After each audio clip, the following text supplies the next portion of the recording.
Lazy D here. This video is going to be covering the valve adjustment on this Kubota RTV900.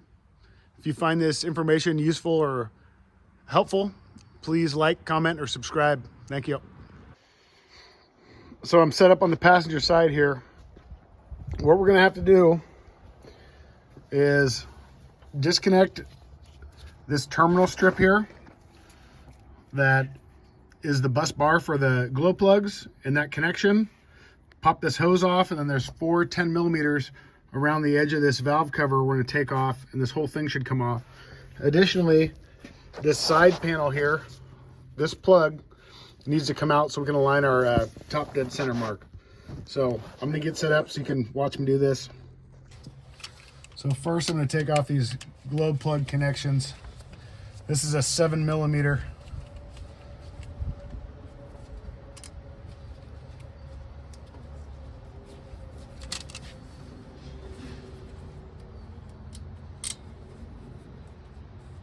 The manual says to take this off, but it looks to me like you could get the valve cover off with it on, but I'm going to go ahead and take it off anyway.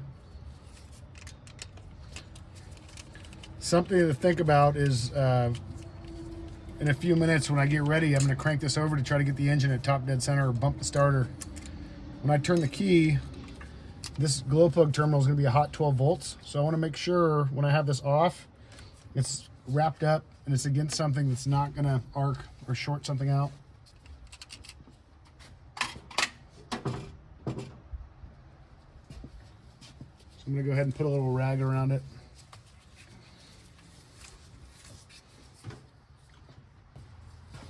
Go ahead and take this hose off.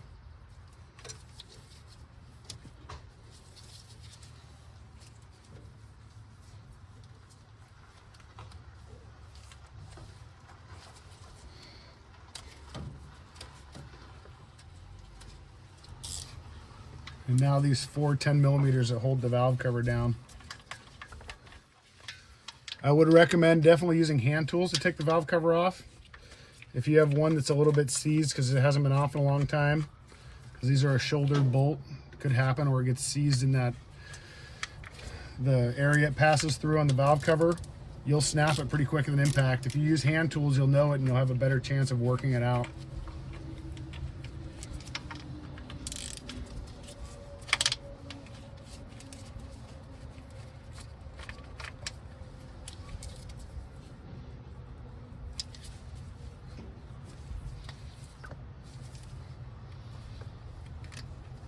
I'm just kind of wiggling back and forth now. It's feels like it's loosening up. Try not to force it too hard. There we go.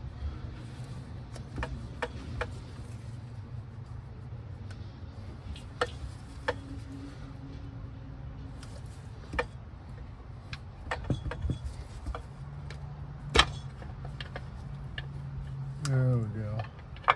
Just trying to be careful so I don't break this valve cover gasket.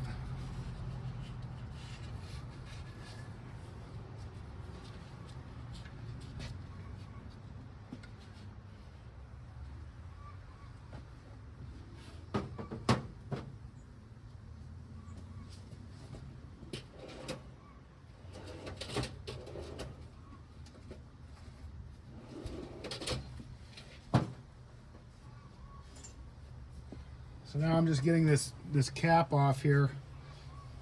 Just using this chisel and hammer. Get this little cap off so I can see where top dead center is, right from the bottom.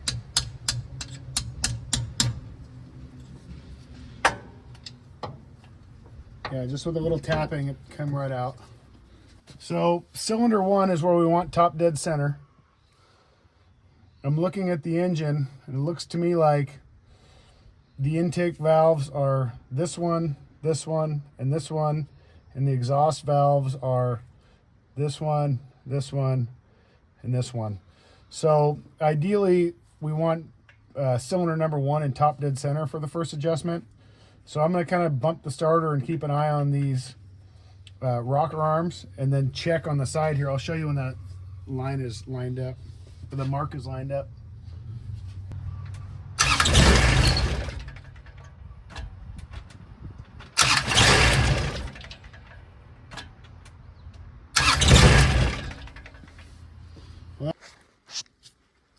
So here's me barring over the engine, and we're looking for our top dead center mark.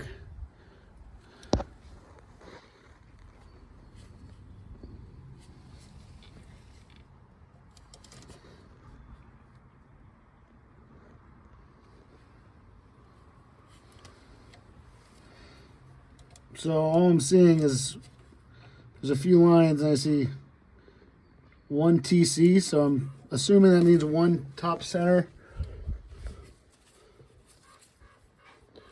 These number 1 valves may be in the overlap position, it looks like. So I'm going to go around another turn, see if I can get this.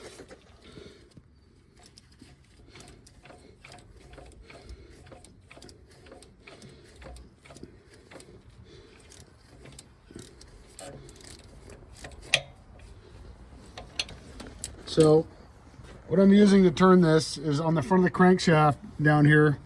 Can't see too good down in there. Oh, there you go. There's a 22 millimeter or a 7/8, and I have a socket on a little ratchet, and I'm just turning it by hand. If you had a ratchet wrench, that might work too. A wrench is a tough one unless you got a short wrench. But I'm going to do that and show you the final position I get here.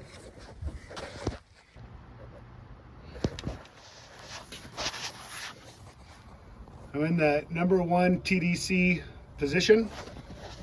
I can verify this. I go to the rocker arms for cylinder number 1, and there's a little bit of looseness. These are pretty tight, which means they're definitely due for an adjustment. And then in the manual, it also says number 2 exhaust valve will be able to be adjusted, which is also loose, and number 3 intake valve will be able to be adjusted in this position. So I'm going to get set up and adjust these. I'm going to put the specifications in here and see how this goes.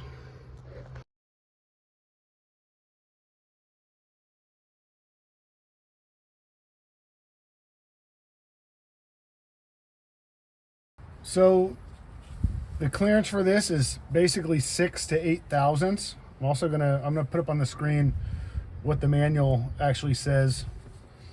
I'm just gonna start at the front. So you can check them before. These are all tight, which is a sign that they're worn, so it's good we're doing this. This number 1 exhaust is actually in spec, but the intake is tight. So what I'm going to do, I'm going to loosen this jam nut on the rocker, back it off a bit. I'm going to get my feeler gauge in between the rocker and the tip of the valve, and I'm just going to make up all the room. So I want tension on both sides, but I don't want to be applying tension with this jacking screw or the adjusting screw.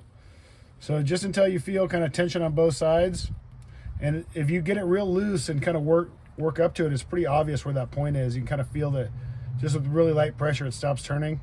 That's basically where you want to adjust to. So I'm gonna get it set there. I'm gonna work down the jam nut with my finger there, and now I'm gonna hold this in place and then tighten the lock nut. Then I'm just going to recheck it. I'm happy with that. The exhaust valve for number 1 I'm happy with. The intake valve for number 2 is good. The exhaust valve for number 2 is good. The intake valve for number 3, it's a little tight. I'm going to loosen this one a hair. So I'm going to loosen the jam nut, back it way off. I'm going to loosen the adjusting nut, and then I'm just going to do this light turning until I find kind of where it stops, where it takes any more force than just barely enough to turn the screw in the screwdriver. That's where you want to adjust it to with your feeler gauge in there. So right about there I want it. So I'm going to get this lock nut back down, get my wrench back on there.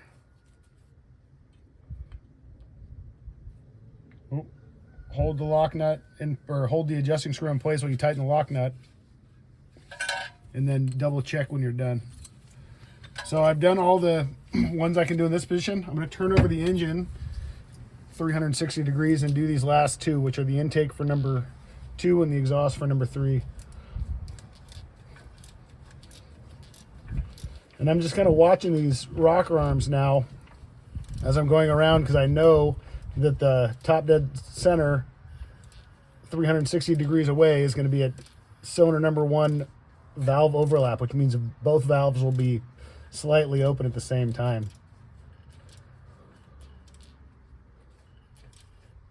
Which is right about there. Just saw the intake 1 move. The mark is there, really close. It's up a couple degrees, but for what I'm doing right here, it's fine. So now my adjustment can be the intake on number 2 and the exhaust on number 3. So I'm gonna go ahead and check those. That's good. I think number 3 exhaust needs a little adjustment here. So I'm gonna loosen the jam nut, back it off a ways. I do this turning thing with my screwdriver till I just feel it bottom out or take up all the space right about there. And I'm gonna put the lock nut back down, back up the adjusting screw with my flathead screwdriver, and I'm gonna tighten the lock nut with my wrench. And these are pretty snug. It's hard to say the exact foot-pounds, but it's probably around, I don't know, 15 or 20, I'd say. Don't go crazy on these things. They're pretty small, but they do need to be quite snug. So my valve adjustment's done. I'm going to clean up this sealing surface and put this back together.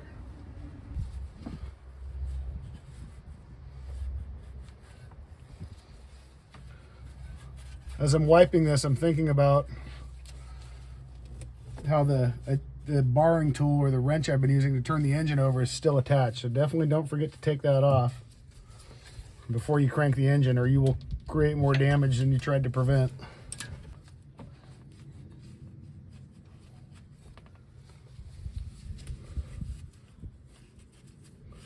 So in addition to wiping this, I'm gonna wipe down the bottom of the valve cover.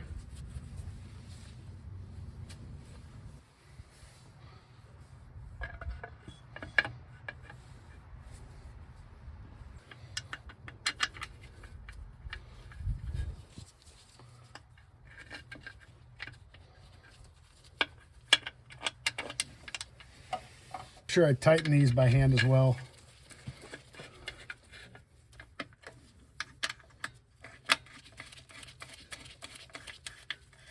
Evenly. You saw it probably is best to go from the inner 2 to the outer 2, but as long as you do it evenly, it should work fine.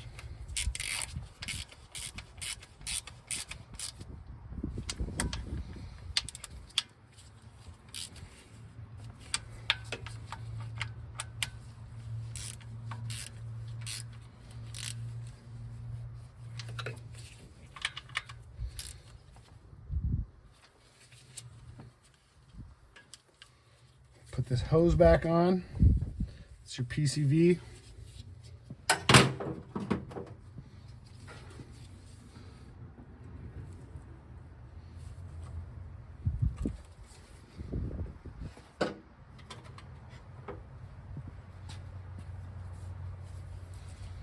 And then our bus bar for the glow plugs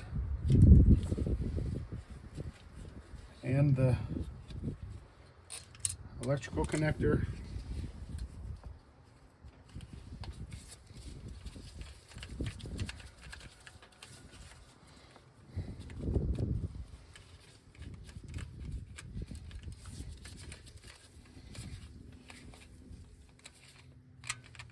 Pretty small stud on these glow plugs, so not very tight.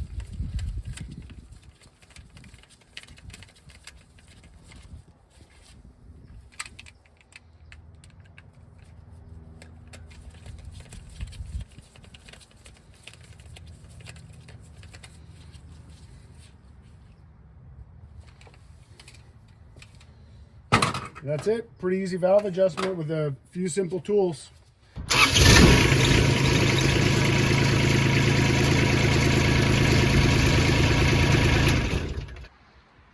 If this valve adjustment video is helpful, please like, comment, or subscribe.